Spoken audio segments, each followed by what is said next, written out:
अब जल्दी सपिया अहाँ गाम यौ, संग मिल के हम जायब माँ के धाम यौ। लाल चुनरी लेने बै अहाँ पिया, करब पूजा जपब अम्बे अम्बे के नाम यौ।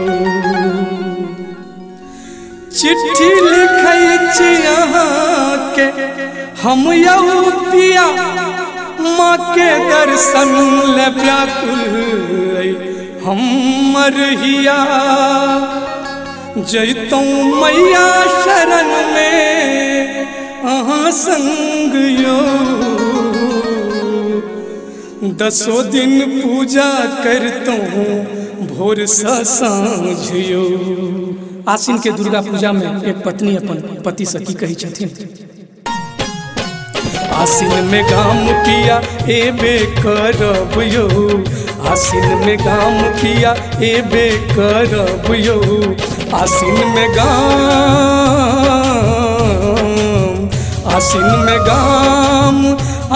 में गाम पिया एबे करब यौ, एबे करब यौ, एबे करब यौ।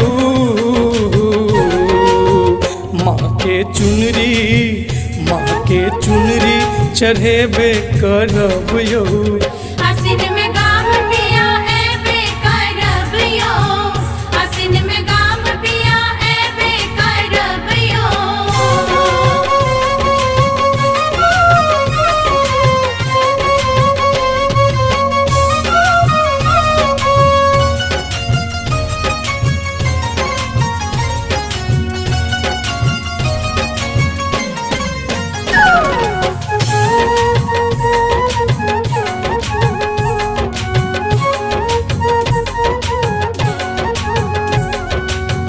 दूनु परान मिली कलसा बैसायब,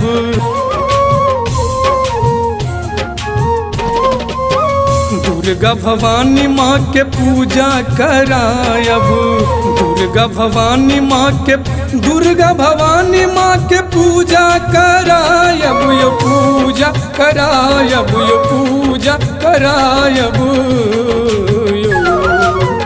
10 दिन सही कायो, 10 दिन सही का करब हम व्रत यो। आसिन में गाम पिया एबे करब यौ, आसिन में गाम पिया एबे करब यौ।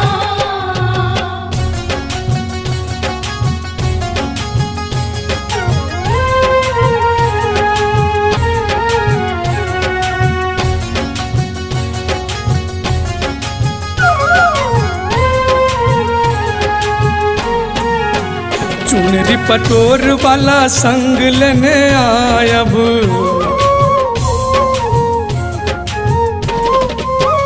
अपने ही हाथ माँ भवानी के चढ़ायब। अपने ही हाथ माँ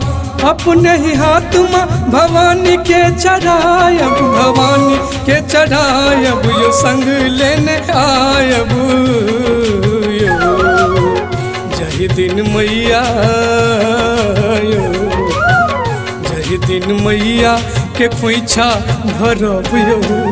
आसिन में गाम पिया एबे करब यौ, आसिन में गाम पिया एबे करब यौ।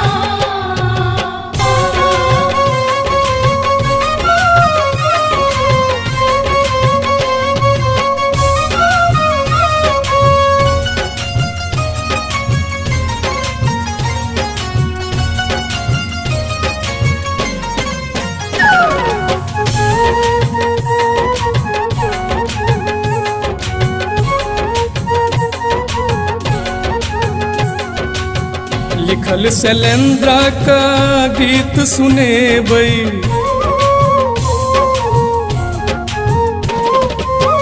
पंकज पाहुन सा जागरण करेबै। पंकज पाहुन सा जागरण करेबै यो, जागरण करेबै यो, जागरण करेबै यो।